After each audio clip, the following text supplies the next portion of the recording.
வாங்க, அனைவருக்கும் வணக்கம். நம்ம ராஜேஸ்வா விலாகில் இன்றைக்கி என்ன பார்க்க போகிறோம்னா, தூத்துக்குடியிலேருந்து தேரோட்டம் தான் பார்க்க போகிறோம். சிவன் கோயில் தேரோட்டம்.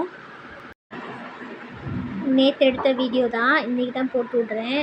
இன்றைக்கி வேறு வீடியோ எடுக்க எங்கள் பாபாவோட ஃப்ரெண்டோட ஆஃபீஸு பக்கத்தில் தான் இருந்துச்சு. இந்த கோயில் பக்கத்தில் அவங்க மேலே மாடியில் இருந்துச்சு. அங்கேருந்து தான் வீடியோ எடுத்திருக்காங்க. அங்கேருந்து தான் பார்த்துருக்காங்க. இந்த கூட்டத்துக்குள்ளே போனால் நசுக்கிடுவாங்க. அதனால் மேலே நின்று அவங்க ஆஃபீஸ்க்கு முன்னாடி நின்று பார்த்துட்டு வீடியோலாம் எடுத்துகிட்டு என் மகா வீடியோ எடுத்துகிட்டு கொண்டு வந்து அம்மா நீ வீடியோ போடுவேன்னு கொண்டு வந்து கொடுத்துருக்கா. அதான் போட்டாச்சு பார்த்துக்கோங்க. இன்றைக்கி அதை தான் போட்டேன். பாதி சமைச்சதை எடுத்தேன். அதுக்கப்புறம் என் ஃப்ரெண்டு வீட்டுக்கு போனோம். அங்கே கொஞ்சம் நேரம் கதை பேசணும். அதனால் எனக்கு இந்த வீடியோ போட்டுருவோம் அப்படின்ட்டு போட்டாச்சு. இங்கே பாருங்கள், சூப்பராக இருக்கு பாருங்கள். பயமுறுத்துகிறாங்க. நல்லா சிலம்பாட்டம், அதுக்கப்புறம் நிறைய இதெல்லாம் வச்சுருந்தாங்க. நல்லா இருந்துச்சு ஃபங்க்ஷன் பார்க்குறதுக்கே. அதுக்கப்புறம் நிறைய கச்சேரிலாம் டெய்லியும் நடந்திருக்கு. நான் ஒரு நாள் கூட போய் பார்க்கவே இல்லை. ஒரு நாளைக்கு போய் பார்க்கணும். நமக்கு சமையல் வேலை ஏதாவது உடம்பு சரியில்லாமல் போயிடுது. அப்படியே இருக்கும்போது போய் பார்க்கவே முடியல. பக்கத்தில் உள்ள மடத்து கோயிலுக்குலாம் போவேன். அவ்வளோ தூரத்துக்கு போகவே இல்லை.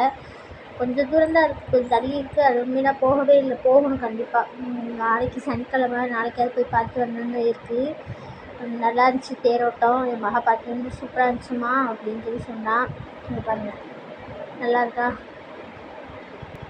அதுக்கப்புறம் இன்றைக்கி சித்ரா பௌர்ணமியில், அதனால் வீட்டிலையே காலையில் 4 மணிக்கெலாம் எழுந்திரிச்சு விளக்கெல்லாம் தேய்ச்சி வீடெலாம் துடைச்சி வெளியில் போய் வாசல்லாம் தொளிச்சு கோலம் போட்டுட்டு வீட்டில் சாமி கும்பிடணும் அப்படின்ட்டு நெல்லிக்காய் தீபம். இன்றைக்கி வெள்ளிக்கிழமையில் நெல்லிக்காய் தீபம் போட்டுட்டு துளசி செடிக்கு இதுக்கெல்லாம் நெல்லிக்காய் தீபம் போட்டு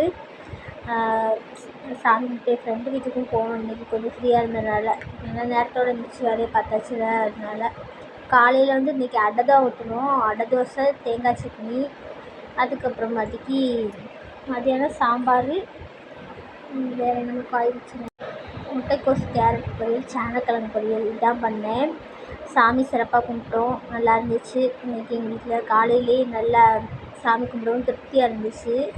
இன்றைக்கி சித்ரா பௌர்ணமியில் நம்ம சித்திரகுப்தனுக்கு சாமி கும்பிட்றது நல்லாயிருக்கும். நல்லா நமக்கு நல்லா சொர்க்கம் கிடைக்கும் அப்படின்னு சொல்லுவாங்க. அவரை கும்பிட்டோம்னா அதுக்காகவே கும்பிட்டுருக்கேன். நல்ல இறப்பு தான் கிடைக்கணும் அப்படின்ட்டு. சேனக்கிழங்கு பொரியல், அதுக்கப்புறம் சாம்பார், அதுக்கப்புறம் காலையில் அடை தோசை. இது காலையிலேயே கொஞ்சம் ரெடி பண்ணியாச்சு. மாவு மதியம் நைட்டுக்கு மாவு ரெடி பண்ணேன். ஓகேங்க, பாய்.